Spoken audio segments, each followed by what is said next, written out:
Dans le film comique Dr Knock ou le triomphe de la médecine, un jeune médecin, le Dr Knock, reprend un cabinet médical de campagne qui avait mené son prédécesseur à la faillite. La raison? Les gens de la campagne étaient en si bonne santé que le médecin n'avait plus de quoi vivre. Grâce aux méthodes sophistiquées de marketing et de traitement du Dr Knock, son successeur, les choses ont radicalement changé. En l'espace d'1 an, presque tous les habitants de la région sont devenus des patients malades et permanents de son cabinet médical florissant. Ceux qui, dans cette comédie, passent pour une farce extraordinairement drôle, trouvent en revanche un écho difficilement égalable en termes de tragédie et de cruauté dans la réalité du diagnostic psychiatrique. Dans le documentaire suivant, vous verrez comment des psychiatres ambitieux associés à une industrie pharmaceutique obsédée par le profit sont parvenus à rendre malades des personnes en bonne santé et en quête d'aide en leur imposant un manuel de diagnostic avec des tableaux cliniques inventés de toutes pièces et à les ruiner littéralement avec des méthodes de traitement délibérément erronées, parfois avec des conséquences mortelles. Favorisé par une politique et une justice complaisante à l'égard de l'industrie pharmaceutique, ce piège criminel pour les patients continue de se développer comme un modèle d'entreprise psychiatrique extrêmement lucratif.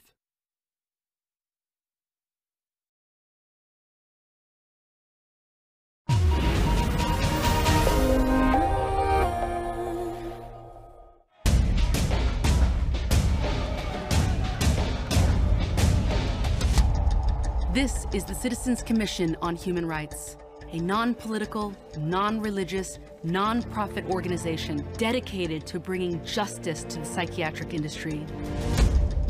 In partnership with doctors, legislators, educators, civil and human rights activists, CCHR investigates fraud, exposes criminal malpractice, and champions real mental health reform.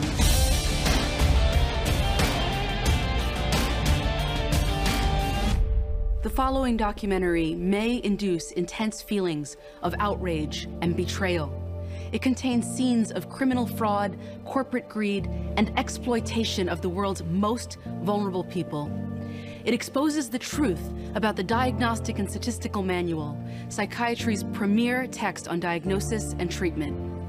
This presentation is a statement of fact, backed by evidence, completely unlike the pseudoscientific sham that is the DSM.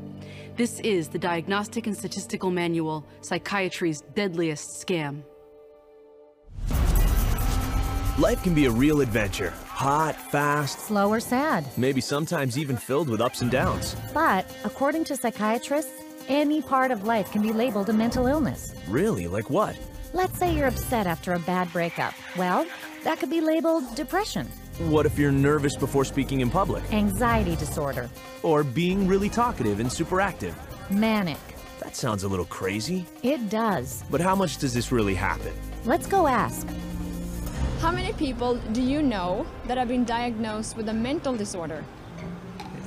Diagnosed with a mental God, off the top of my head, maybe one person that I know who's been diagnosed with a mental disorder. Probably just one. So, yeah. Maybe 2 or 3 people, maybe in the 3 or 4 range. 4 or 5, maybe 5. 6 people in the household. 6, 7. 10. A dozen or so. About 20. How about 30? Would definitely be in the hundreds for sure. The total number of people that I know in my lifetime has been diagnosed with a mental disorder probably fall around the range of 100 to 150, and I'm 23 years old.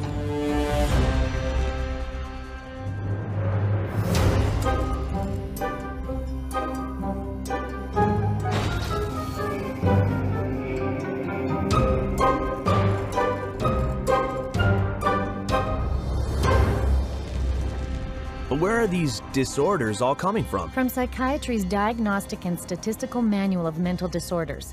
It's 943 pages long and covers everything from depression and anxiety to stuttering, cigarette addiction, fear of spiders, nightmares, problems with math, and even disorder of infancy. All reinterpreted and many falsely labeled as a brain disease. But people do have serious problems in life. Absolutely. But psychiatrists reduce them down to something wrong with your brain. So let me get this straight. Psychiatrists have a book of life problems reinterpreted as mental disorders? That's right. Wow. Then it must be backed up by a lot of science. You'd think so, but it isn't. Psychiatrists at one of their recent conventions admitted to it. Listen to this. DSM is made up by committees of men who have political opinion, and women too, who have biases and political opinions. And so there isn't nearly as much science in DSM as there ought to be. Like in the previous one, people had a meeting in the bathroom and they decided that something should be in there, and then they would go and propose it to the whole committee. You have this kind of lumping together of several observations, and when you get enough of them in one tent, you got a diagnosis. DSM system is not the real system of the diagnosis. A lot of the disorders that are in there haven't necessarily been rigorously validated. It's just the best tool that we have available, but it is not perfect. It's so useless that if you give me a patient and the DSM, I'll make at least 20 diagnoses on the same patient. You have to take it with a grain of salt anyway. It's actually getting more and more complicated. We're left with diagnosing things on the basis of checklists and questionnaires, which leaves us sort of out of, as you said, the rest of medicine because we don't have a biological test. Amazing. The lack of science in the DSM is actually an open secret. Here's what some professionals have to say about it. The DSM is a sham. It's been described as a house of cards. Why? Because the diagnoses are theoretical. They're not based on scientific measurements. It's sort of a shaky level built on another shaky level, built on another shaky level. It is flimsy and that it is easily collapsible under the scrutiny of critical thinking. If you just pull one little fragment of the reasoning aside and question it thoroughly, you'll find it doesn't stand up, and then that means that the whole organism collapses because you've got some wrong premises in there somewhere. In fact, they're all over the place. It is indeed a house of cards because it's predicated on not a solid structure. It is built to create an apparently legitimate edifice, which results in a diagnosis. But any serious inquiry will show it to be illegitimate.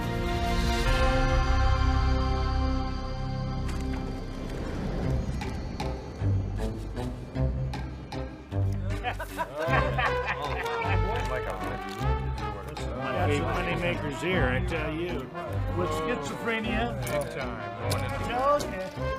So, if the DSM is not based on science, what is it based on? Well, it started out as a simple desire for psychiatry and psychology to be accepted by mainstream medicine. We psychologists have always desperately wanted to be accepted as a real science, as a true science. Now, what the early psychologists did was they looked around and they saw what other scientists were doing, and they decided to emulate them. Modern approaches to classifying psychiatric disorders dates from the 19th century.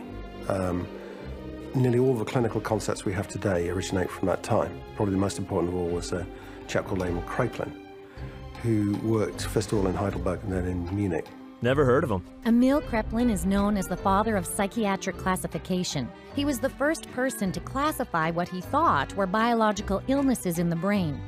There was dementia praecox, which is now called schizophrenia, manic depressive illness, and paranoid psychosis, all concepts that still exist in the DSM today. That's it? 3 disorders? Yes, only 3, but Kraepelin's system soon became very popular. Listen to this. Kraepelin's system caught on very quickly, not only in the German-speaking world, but also in the English-speaking world, in the United States and Britain. It caught on because up to that point, nobody had an agreed way of talking about patients. So in the early 1950s, there was compiled Diagnostic and Statistical Manual of Mental Disorders. Now, there are very few statistics in the book. Disorder is used essentially as a euphemism for illness. This is a book which catalogues mental illnesses for which no medical sign has ever been discovered. This primitive pamphlet was 130 pages long and listed 112 mental disorders, small compared to the current DSM, but much bigger than anything Kraepelin envisioned. Why so many? Because by defining more and more of life as abnormal, psychiatrists could get their hands on a huge amount of government money. Defining life? What do you mean? Well, things like holding your breath, biting your nails, thumb-sucking, sleepwalking, poor efficiency, even homosexuality. That's ridiculous. They added all those just to have people to treat? And more. Then the second version, DSM-2, came along in 1968 and expanded to 178 disorders, again to grab even more government insurance money.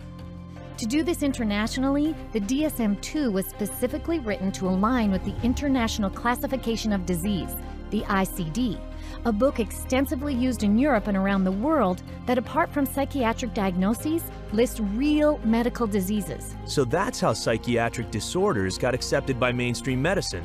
It was a start, but the DSM-2 was still not scientific, as it was heavily influenced not by actual clinical testing, but by the theories of Austrian psychologist Sigmund Freud. Then there must have been a lot of neuroses in that book, right? Yep. But there was absolutely no knowledge of what caused them, nor did they even look for a cause. Inclusion of a disorder in the classification does not require that there be knowledge about its etiology. So in other words, to make a diagnosis, you really don't need to bother with cause and effect. You don't need to know what causes the condition. Wait a minute. If the DSM doesn't tell you what causes its mental disorders, how does psychiatrists discover them in the first place? The answer may surprise you. New diseases are being invented all the time, and I want to emphasize the word invented, because when it comes to psychiatry, mental illnesses are not discovered, they're invented. The way the system works in terms of diagnosis is that every few years a group of psychiatrists and psychologists sit around in a room and vote on new diagnoses. This is science? I can't believe it. Don't worry, you're not alone. The diseases are voted on?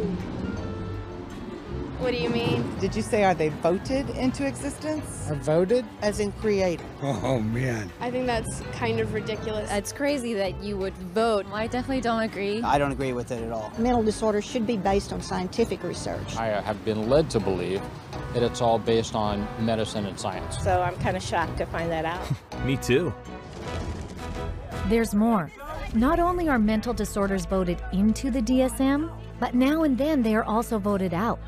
Take, for example, homosexuality. Now, did they discover that homosexuality was a disease through scientific processes? No. It was included for political reasons, and it was removed for political reasons. And the end result is a vote. It's a supposed democracy. So to call it science is a complete fabrication.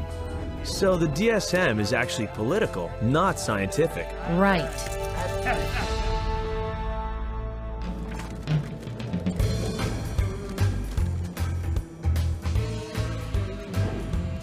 I thought psychiatrists wanted to be seen as doctors. You're right. That's why they had to make their manual look much more scientific. Which it wasn't. So what did they do then? Well, they decided the DSM's next edition was going to be completely different. It was a decision that would change psychiatry forever. If you roll the clock forward to the 1970s in the United States, basically at that time psychiatry was in very poor shape for a number of reasons. First of all, it was held in very low regard by other members of the medical profession. So psychiatry was the sort of thing you did if you couldn't succeed in any other area of medicine. And people such as Robert Spitzer in America made it very clear that the time had come essentially for psychiatrists, being doctors of medicine, to practice medicine. So if a psychiatrist was spending a lot of time dealing with people who were anxious, depressed, these dilemmas, these problems in living now essentially had to be redefined. And they were redefined as medical conditions. And their solution to this was to come up with a manual which defined psychiatric disorders more carefully. So hence we have DSM-3, which is the third edition, which is published in 1980. Under Spitzer, psychiatrists editing the DSM-3 threw out Freudian psychology and decreed that from now on, psychiatry's diagnoses were purely biological. So they finally became scientific. No, actually, not at all. In fact, the political bickering over what disorders to put in and what to leave out of the DSM-3 was even more ridiculous. Here's what one psychiatrist had to say about it. They would squeeze into a room which was about half the size of this one. It was much too small. And Bob would raise a provocative question, and people would shout out their opinions from all sides of the room, and whoever shouted loudest tended to be heard. My own impression is it was more like a tobacco auction than a sort of conference. And this is what another member of the DSM decision-making panel said. The low level of intellectual effort was shocking. Diagnoses were developed by majority vote on the level we would use to choose a restaurant. You feel like Italian, I feel like Chinese, so let's go to a cafeteria. Then it's typed into the computer. It may reflect on our naivete, but it was our belief that there would be an attempt to look at things scientifically. Sounds like they had a diagnostic manual that looked more scientific but had no more science in it than before. Meanwhile, the number of mental disorders in the DSM-3 had ballooned to 259. But to sell the idea that psychiatry was a true medical science, they had to spin it with a really impressive scientific-sounding theory. But with DSM-3 from 1980 on, there was the progressive medicalisation of psychiatry. And the notion of chemical imbalance was invented and essentially took hold. Whoa, chemical what? Chemical imbalance theory. It was first suggested in 1965 to try to explain how depression might be caused by an imbalance of certain brain chemicals. I'd like to hear this. Joseph Schildkraut theorized that because psychiatric drugs alter the levels of some of these chemicals, then mental illness must be caused by too much or too little of them. Isn't that backwards? It sure is. It's a little like saying that because aspirin stops a headache, that headaches are caused by the deficiency of aspirin. I see what you mean. But it was just convincing enough to give psychiatry and the DSM-3 the superficial aura of science.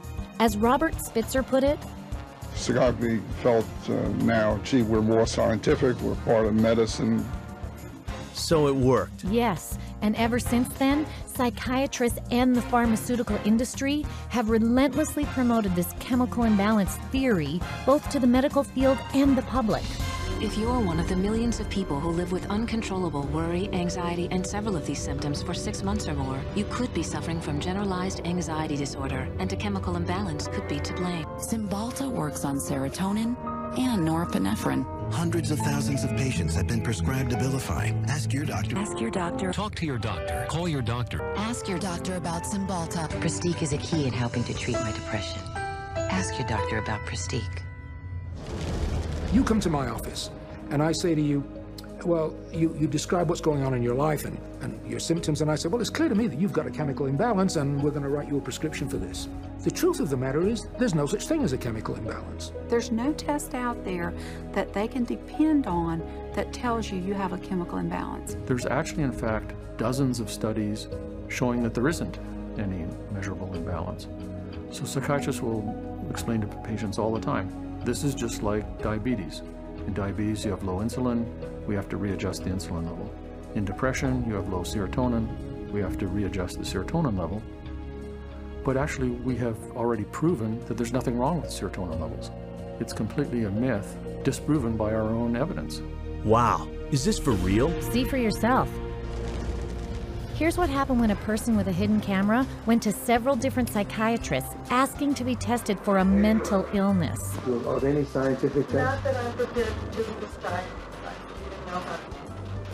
So you getting that I have adjustment, what do we get? Adjustment disorder, mixed emotional features. It just means situational stress. Right, it's a formal diagnosis.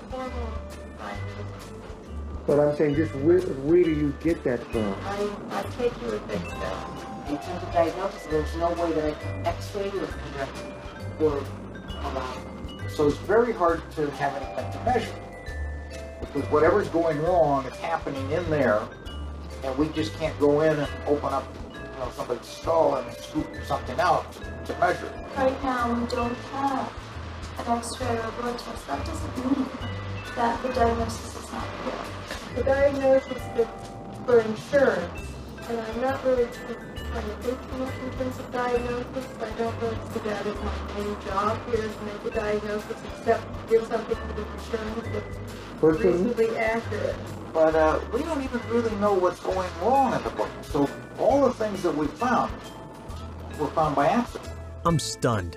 Psychiatric diagnosis is based purely on individual opinion. No matter what they do, they're wrong.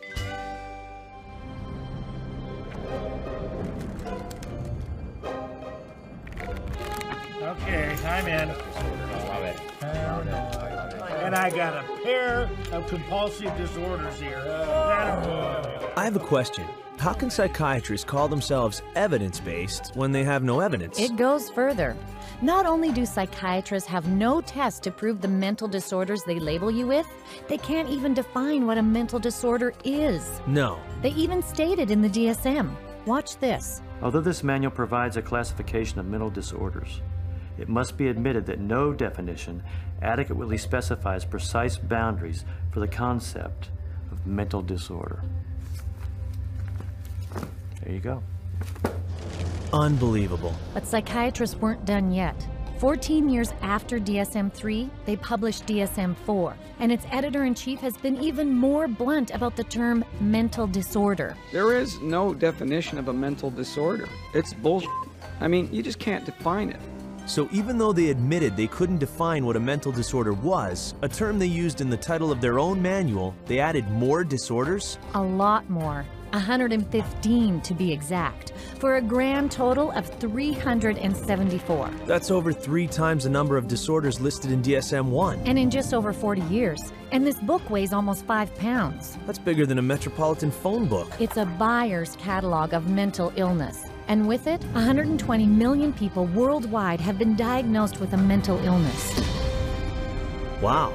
But what about the International Classification of Diseases? Has there been an increase in mental disorders there too? Most definitely. The ICD's Mental and Behavioral Disorders section almost parallels the DSM. Whatever happens in the DSM is mirrored there too. Okay, well, so far I found out there's no test to identify or confirm a mental disorder diagnosis. There's no proof to the chemical imbalance theory, and that they don't even know what a mental disorder is. And they admit it, at least to each other. You're sitting in your office, you see a depressed patient, you have no idea what's the matter with them. And I know all of you think you know the answer, but in terms of evidence, I don't know the answer, and I don't think any of us really know. Here's one prominent psychiatrist speaking at a recent APA convention. Jim Burley at the Maudsley Hospital did a study once on how long it took people to make up their mind about the diagnosis after they entered a room. And it was about, how many, David? It was 2 seconds? It was a couple of minutes. It was very... A couple of minutes? Yep. Of course, even the then president-elect of the American Psychiatric Association is on record for saying the DSM is pretty much a joke. Well, what does D stand for? I used to think it is diagnostic, but over the last few years realized it is more like a dartboard. Dartboard? Are psychiatrists telling their patients any of this? No. In fact, psychiatrists act like they know what they're talking about while keeping the public in the dark. I was sent to a psychiatrist who saw me again for maybe about 15 minutes, talked to me how I was doing at 7 years old, and I left with a prescription for Ritalin. Probably within the first 15 minutes, he diagnosed me with having an anxiety disorder and put me on prescription medication. The amount of time it took for the diagnosis was, I'd say, probably within 10 minutes is, I was diagnosed with anxiety, with depression, within 10 minutes of speaking to the psychiatrist, and I was put on those drugs immediately. I received numerous different diagnoses from different doctors, and each one gave me a different drug. I didn't have to undergo any tests. I didn't even have to sit there, and I didn't have to ask any questions. It was just, that's what you've got, and this is the drug. They really didn't talk to me. They were always talking and questioning my mother. It was all about getting the information from her and not from me. It doesn't make sense to me. I researched it, I've done my research, and I still can't fully understand how you can diagnose somebody with a short attention span. There was never an explanation. Nobody really knew what it was or why it was caused or how did you get it, why did anybody have it, and what could anybody do about it. Just here, have some medicine and go away. And I was put on, a horse's dose of an antidepressant called Effexor, 450 milligrams a day. They say if you're on 300, you're comatose. It wasn't always Ritalin. It was Went from Ritalin to like Wellbutrin to Concerta to Adderall. I remember asking these doctors, is there any other way we can do this? Is there any other therapy? Is there something we can do that won't make me feel so badly, that won't give me all these side effects and just horrible sensations through my body 24 hours a day? Is there something else I can do that might be not having to do with medications? Doctor said, no. See, what you have is very complex. You have a chemical imbalance in your brain that the only thing that can correct it is medication. Wow. Lots of diagnoses, but all you seem to get is meds. Right. Today, a psychiatric diagnosis really means a psychiatric drug. The whole question then becomes, okay, if we apply these labels, what next? And the what next tends to be, you get a prescription.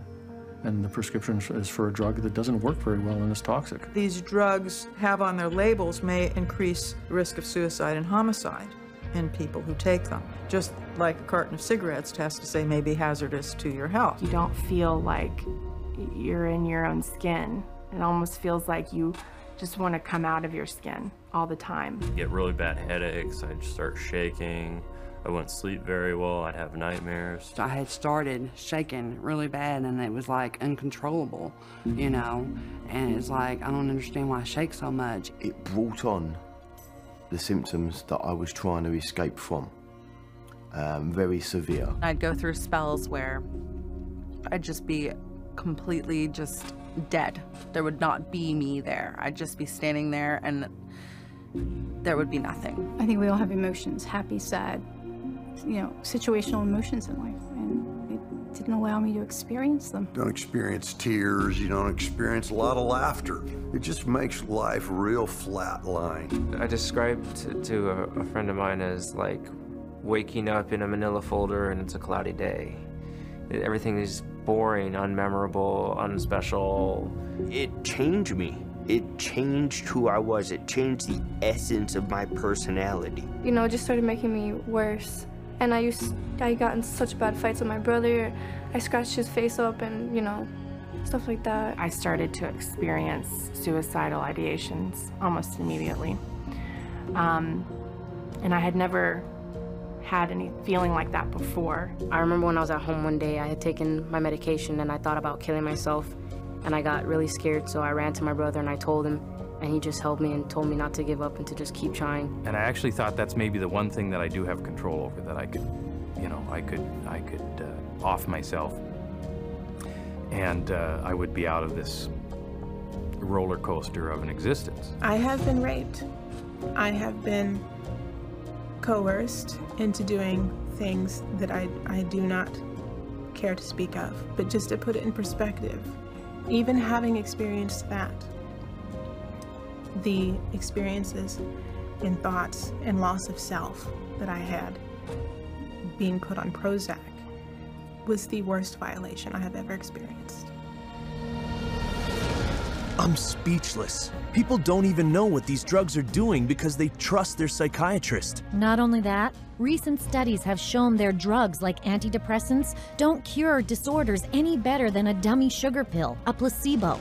So, just to recap, not only does the DSM provide the label psychiatrists put on you, but it justifies their drugging you with powerful drugs that have lots of side effects and don't even work. This is really messed up. Definitely. And yet, they still cling to the idea that they can correct your unwanted behavior with chemicals.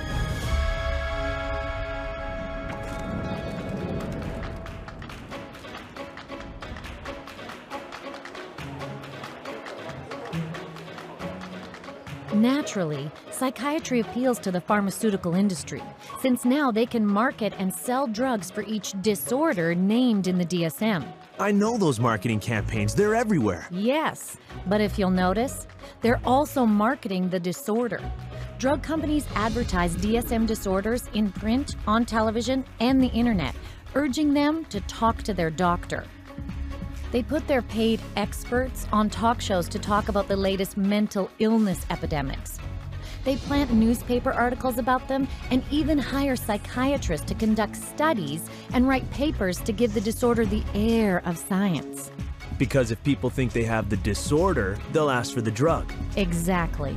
The pharmaceutical industry markets disorders Because if you can market a disorder, then you've got something to sell your product to treat. So people suddenly come to think of things they previously didn't regard as a disease state as a disease, go to the doctor, see the psychiatrist then prescribes the drug that the drug companies have received FDA approval for, and everyone is happy except for the patient. They're all working together, the psychiatrists, the pharmaceuticals, and you know, one feeds the other. So again, job security for the pharmaceuticals and also job security for the psychiatrists. And it's not just drug companies pushing these diseases. One psychiatrist, Joseph Biederman, created and popularized a disorder called pediatric bipolar. He actually said it can begin from the moment the child opens his eyes. Bipolar, as in mood swings? For children? Unfortunately, yes. In just 9 years, Dr. Biederman fueled a 40-fold boom in the number of children labeled with bipolar, most of whom were prescribed powerful antipsychotic drugs meant only for the most seriously mentally ill. I had no idea. The psychiatrist editing the DSM-4 admitted the DSM's part in creating the child bipolar fad. Well, we learned some very, very painful lessons in doing DSM-4. But inadvertently, I think we helped to trigger 3 false epidemics. One for the childhood diagnosis of bipolar disorder. Too late now, isn't it? For many kids, yes. And since psychiatrists claim that mental disorders like bipolar can't be cured, psychiatrists and drug companies have made customers for life. So it's a natural partnership. Absolutely. Drug companies provide tons of research money to psychiatrists, who then come up with even more diagnoses to treat with psychiatric drugs. Drug companies have become increasingly dependent on mental illness diagnoses in order to maintain their profit margins. And psychiatrists and increasingly clinical psychologists are more than happy to manufacture mental illness in order to make that happen. Hence, the increase in size of the Diagnostic and Statistical Manual of Mental Disorders. The strategy is how many people we can diagnose with a particular label that would be broad enough to include a ton of people in it. And the mentality behind that is the sale of the pharmaceutical drug, which eventually becomes the treatment. These drug companies are making a lot of money, and they're spilling that money and sending that money to people that will help support their cause. So it's not a surprise at all that they have infiltrated so many of the committees within the DSM and so much of our own medical education. Wait a minute. The drug companies have infiltrated the committees of psychiatrists deciding on what disorder to list in the next DSM? On DSM-4, 56% of the committee members had personal financial ties to pharmaceutical companies, the very industry that stood to gain from the 115 extra diagnosable mental illnesses that were voted in. So of course you see more diagnoses that will be treated with drugs. And way more symptoms listed for each one. The whole world has been made crazy, really. And we have these proliferation of categories which have become more and more encompassing, encroaching in ordinary everyday life. There isn't a human being on the planet who doesn't have at some point, if not several points, in a day or a week, distress. It's part of being human. But to say that because you have this distress, that you now are diseased. If you take a god man in India who wanders around with a shawl and meditates for 17 hours a day, drinks rainwater and engages in some kind of spiritual or religious discipline or practice where he might roll on the ground for 100 miles to a holy place, people there don't persecute those individuals. They accept them as people engaged in religious practices. But here, if you took those same individuals in India and you had them walk across a campus in America, they would immediately be arrested and put into a psychiatric facility because they're manifesting psychosis. This varies by culture. What do we want to straitjacket everybody? Is everyone going to be the same? What about people that do have a little bit odd behavior? Is a little odd behavior bad or dangerous? It's just different. You want this thing to cover, all manner of aberrant human behavior. So if you can cover every bit of it, then you're going to have the best chance possible to a billable unit of service. This DSM isn't even close to medicine, is it? Nope, it's pure marketing.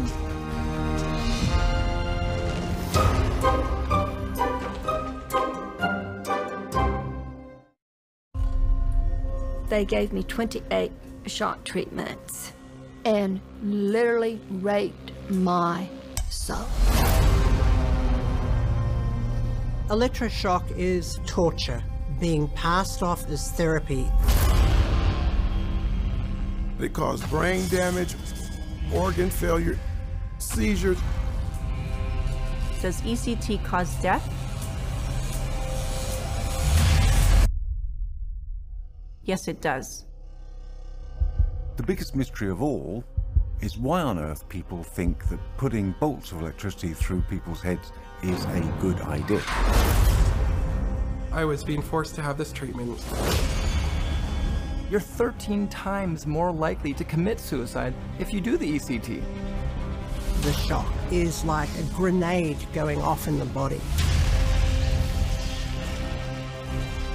We have a society where a psychiatrist can put 400 volts through the brain of a child. It boggles the mind. They don't study the underlying science because there isn't any. Is it the responsibility of the psychiatrist performing ECT to make sure that no harm comes to his patient? The answer to that is no. I don't remember anything anymore. It's a mass experimentation. It has nothing to do with medicine. It's just a money machine. I can remember saying, why? Why are you doing this to me?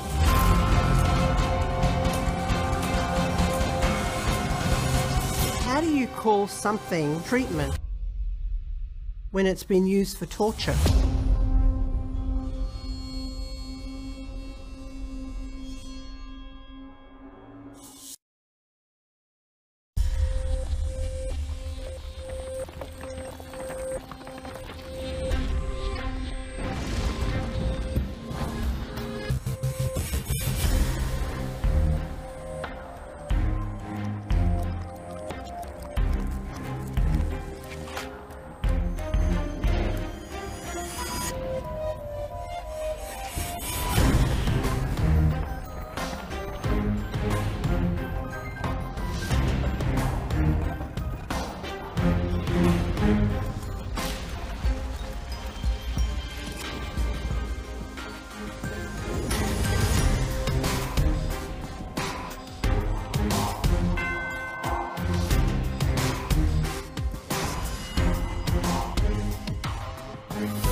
You know, when you get these multiple personalities, you can always charge insurance companies for it. Insurance billing, that's the big money right there. Something still bugs me. If psychiatric treatment is so long, expensive, and ineffective... I know. Who would be willing to spend such exorbitant amounts of money for psychiatric treatment that drags on for years, often for a lifetime, while delivering such lousy results? Exactly. who pays for all this? Mostly government and private health insurance. Right, insurance. In fact, the psychopharma lobby has been very effective in getting laws passed forcing insurance companies to provide mental health insurance equal to regular medical insurance. That's called mental health parity, right? That's it. But economically, this has been a catastrophe. So there's nobody who walks into a psychiatrist's office that isn't going to go out with a label. He's got 374 choices or so based on the Diagnostic and Statistical Manual list of symptoms. So he's got to fit you into one of those categories in order to get paid. The DSM really should be called, how to bill the insurance companies, how to get money from the insurance companies. It's a list of codes, and there's a number for everything, and that number goes on an insurance form, and then you get payment for it. The DSM is completely built into the system now because you can't get reimbursed by an insurance company unless there's a DSM diagnosis. A kid wets the bed, you can bill on that. They're going to have one called a skin picking disorder. You pick your skin, you can diagnose and bill on that. You can always find a diagnosis and you'll always be able to bill. A psychiatrist or a psychologist can go through their book now and find a diagnosis code for just about anything. Everybody would fall into something that they could put a diagnosis on and fraud insurance companies. What a racket. You got it. Every year, the psychiatric industry uses the DSM to rake in $100 billion from the U.S. government and private insurance. And that's just one country. I'm starting to realize just how much the DSM has pushed up the overall cost of medical treatment. I know. The average insurance bill from psychiatrists is double that of general medical treatment. And that raises what I have to pay for insurance. Right, and it wastes taxes too. The Texas State Mental Health Insurance Program was almost bankrupted by one class of very expensive psychiatric drug, normally prescribed for bipolar disorder. Wow, that's a lot of drugs. Sure is. And on top of that, because DSM diagnoses are so arbitrary, another huge and costly problem is insurance fraud. Private psychiatric hospitals have been caught posing as stop smoking and weight loss clinics to get people to admit themselves. Come with me. Paying recruiters $3,000 a head to funnel government insurance patients through their doors. How many more you got coming? A bunch. And holding patients inside as long as possible until their insurance coverage runs out. And all this is for the insurance money? Right. And once patients are enrolled, any diagnosis can be pulled out of the DSM to justify treatment. Check out this hidden camera footage from someone posing as a psychiatric hospital worker. I'll say patient display. That's how my opening is always a classic. Patient display. He's sort of, what do you think? You think he's, I thought, I've interacted with him a lot, and I thought he's always appropriate. He's always... But under behavior, what's some good words in here? He's not negative. He's sort of intrusive a little bit. Not really. He doesn't push limits anymore. He didn't really act intrusive. He acts sort of anxious. Focus on the negative. And why should we focus on negative? Because that's how they get paid. I mean, this is what they told me. That can't be ethical. It's not. And that's just the beginning of the fraud. Psychiatric providers have also been caught billing insurance companies for having them listen to music, watch television, or play bingo, charging for wake-up calls, theater tickets, or trips overseas, or for claiming to treat people who are in jail, in a coma, or even dead. No. Some psychiatrists have even been busted for having sex with their patients and billing it as therapy. That's sickening. As one insurance fraud director said, the extent of the fraud is limited only by the imagination. I had no idea. Not many do. Mental health fraud cheats insurers and taxpayers out of $5 billion every year in the United States alone. They should arrest these criminals and throw away the key.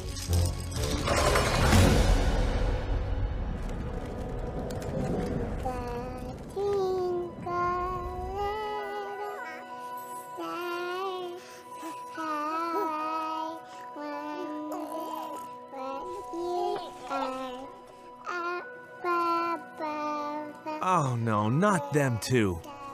Unfortunately, yes. Children are now a huge target market for psychiatry. The number of childhood disorders listed in the DSM has skyrocketed from 3 disorders in 1952 to 44 today. That's 15 times more. And yet, the DSM basically admits it shouldn't be diagnosing children. In early childhood, it may be difficult to distinguish symptoms of attention deficit hyperactivity disorder from age-appropriate behaviors in active children, such as running around or being noisy. We basically don't know the diagnosis from normal childhood.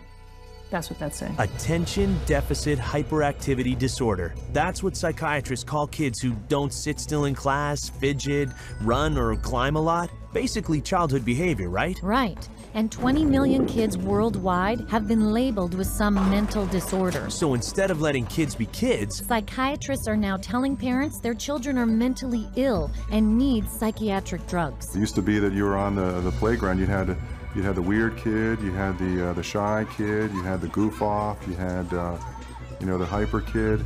You can't have that anymore. Now it's all medical diagnoses. For them to come up with new diseases and new issues and diagnoses in their book, it doesn't correct bad behavior, okay?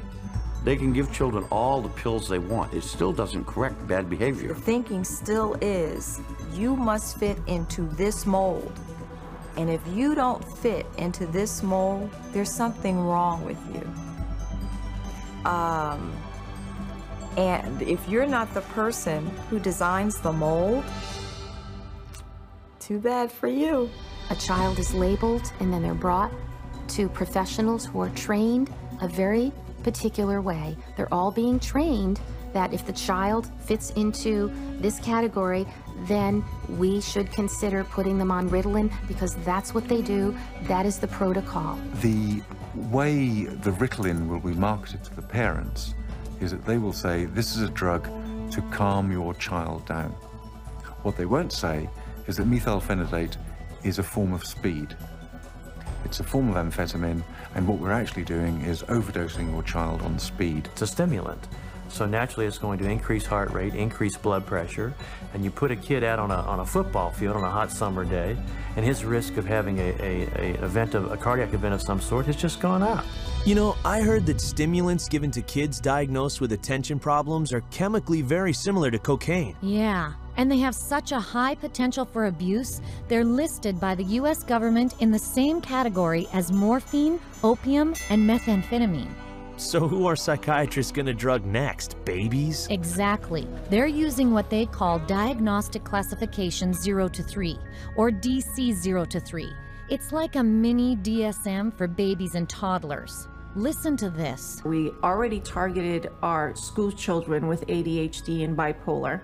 That's already done. That was done 20 years ago.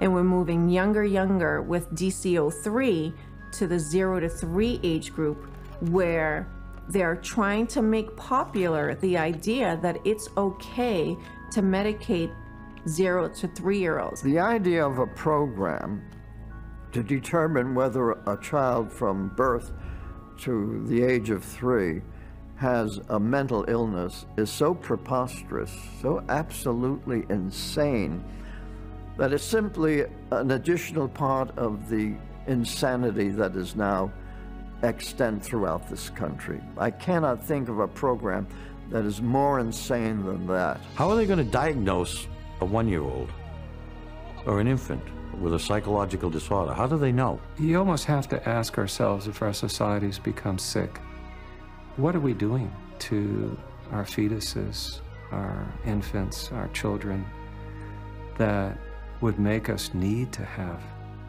psychiatric medications? We're rolling dice with life. We're rolling dice with our children who can't even discuss it with anybody. They have no control. They are the helpless victims, and the ones who are supposed to protect them and care aren't armed with the facts. If parents knew all this, they'd be furious. You bet they would. But watch out, because the DSM also says you could catch a psychiatric disease from your children. You can't be serious. It's in the DSM.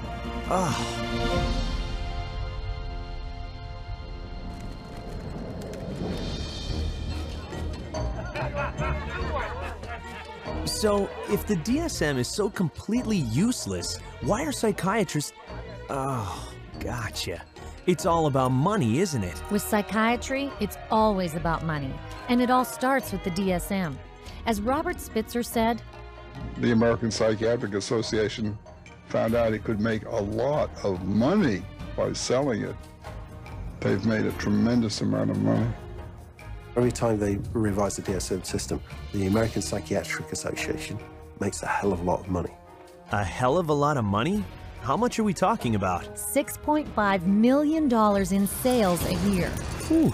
But it's not just selling the DSM that rakes in the profits. Psychiatrists and drug companies make money every time they use it to diagnose someone. You create disorders so that you can treat it with a drug. It's the ultimate money-making machine. How many people can we drug? How many labels can we put out there? How many people can we herd into these labels and feed them a drug so we can get richer, make more money? There's an inherent conflict of interest, and that conflict of interest is driven by the desire to make money. More money, more money, more money than one should expect. Huge money in the psychopharm business. If you really did the research on these diagnoses, see that 90% of them or more don't exist, they're not valid, then that's all of a sudden, all that reimbursement from the insurance companies disappears. So we have to cut the money cord, as well as cutting the DSM cord if we're ever going to really succeed stopping this juggernaut from continuing. And once again, it's follow the money. And you'll get your answer every time. This has been a big eye-opener. Let's see, there's no lab test for a so-called mental disorder, which psychiatrists can't even describe in their own manual. The chemical imbalance theory is totally bogus, and yet psychiatric drugs that supposedly balance your brain chemicals are being prescribed to people of every age. Yeah, to the tune of $84 billion a year, adding an overall increase of $10 billion to health premiums in the United States alone. And we are paying for all this through government taxes and higher insurance bills. That's right. The entire psychiatric industry uses the DSM to haul in $330 billion a year. That's $1/3 of $1 trillion. And growing. It's out of control. Well, the whole system is now a runaway train, but the DSM is the locomotive. And if you took the locomotive off, eventually the train would stop, because there'd be nothing more pulling it. We're losing the concept of health. Everybody is sick and everybody's got a condition and everybody needs drugs. You're going to end up with a whole society that's going to basically have to be led around by the hand. But who's going to lead them around? Because they're drugging so many of them. In psychiatry, you know in your heart of hearts that you're not really diagnosing. You know in your heart of hearts that you can't really treat what you think might be wrong. And you also know that most of what you're dealing with in the DSM is unprovable and unreliable, not a predictable indicator. So what do you have then? Good question. I guess they got nothing. And people are being hurt. Yeah. You're very lucky to go through psychiatry and survive. It really is as simple as that. Only when enough people rip the veneer away and show that it's just nothing more than a Hollywood set is it ever going to fall down. It would be good if all the medical professionals who are really practicing medicine and really trying to help people and based on scientific fact and what they can best do to improve the lives of others, if they would recognize, just be able to look at this fact. It's hard to look at it, but look at this fact and be ethical and be honest and clean up the profession by getting rid of this fraudulent part of it. Psychiatry. I couldn't have said it better. It's so obvious. We need to get rid of the DSM. It's terrible for society. I know. In spite of its incredibly shaky foundation, the Diagnostic and Statistical Manual has literally impacted every part of our world. Our schools, our governments. Our court systems. What about the media and the military? Those too. Basically, our entire society. And all without a single person cured. the DSM really is more than just a house of cards. The Diagnostic and Statistical Manual is psychiatry's deadliest scam.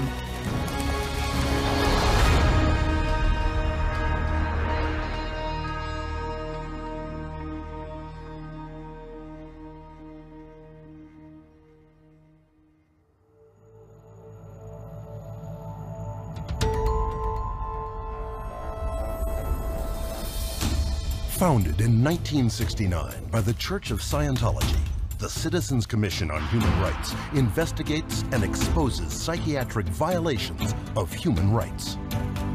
Its international headquarters in Los Angeles, California, serves as a public information clearinghouse, documenting psychiatry's invasive and harmful practices and publishing its findings in 17 languages.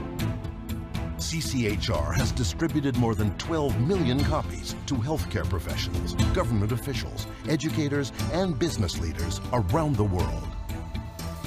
While the documentaries and public service announcements it's produced have appeared on television and across the internet, informing nearly 200 million people with the facts about psychiatry and psychotropic drugs. CCHR International also operates a hotline to provide free assistance to individuals who find themselves caught up in the mental health system. What is today a global human rights movement began more than 30 years ago with a fight for the freedom of one individual, Victor Ghiori, forcibly committed to a Pennsylvania psychiatric hospital.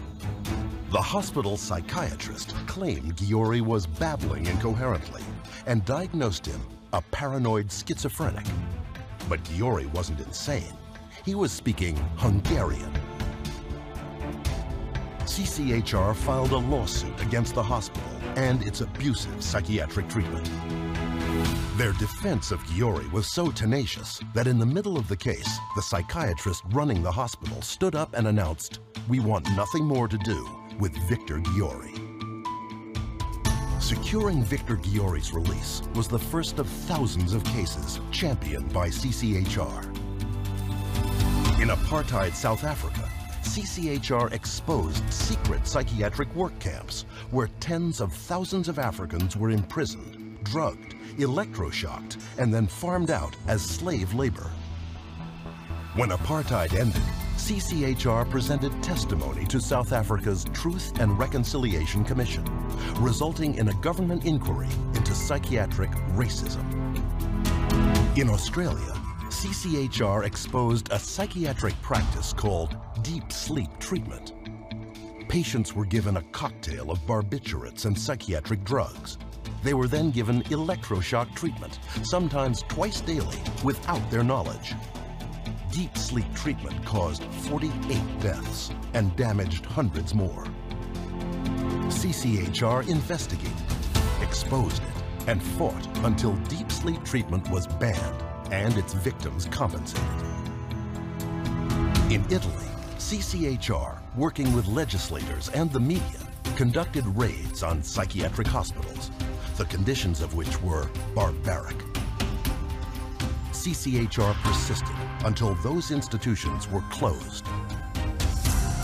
In Japan, CCHR exposed patient abuse and the financial crimes of psychiatrists and hospitals, defrauding the government and taxpayers of millions.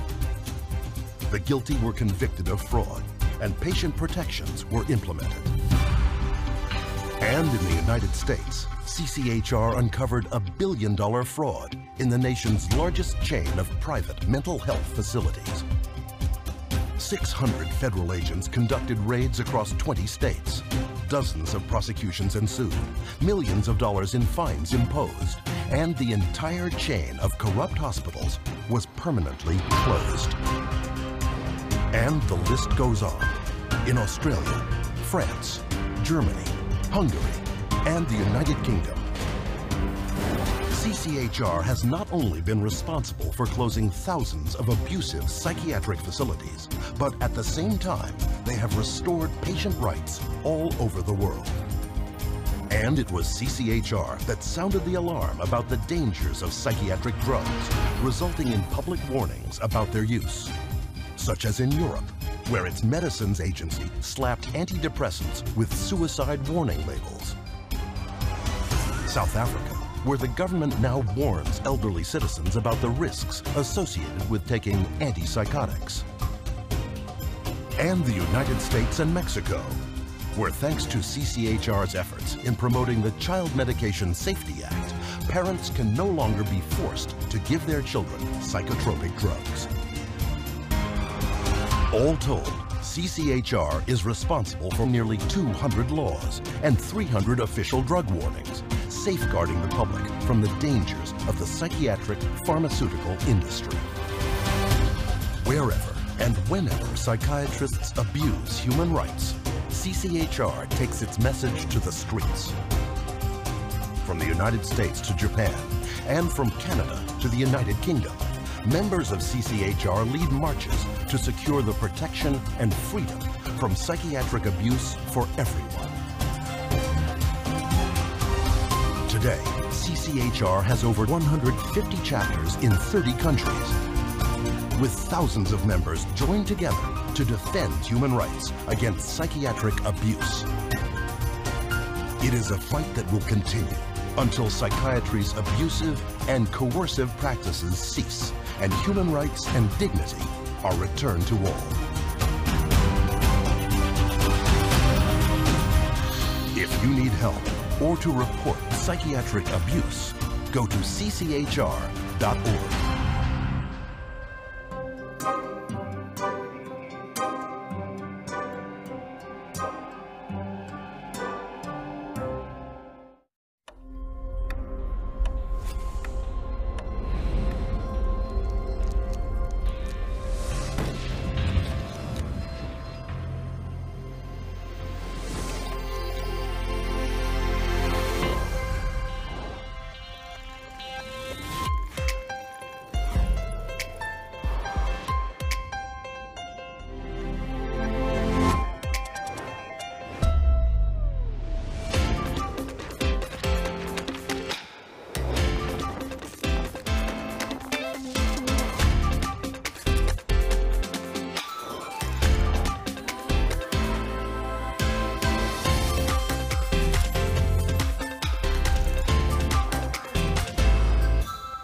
I think the curiosity just builds up naturally.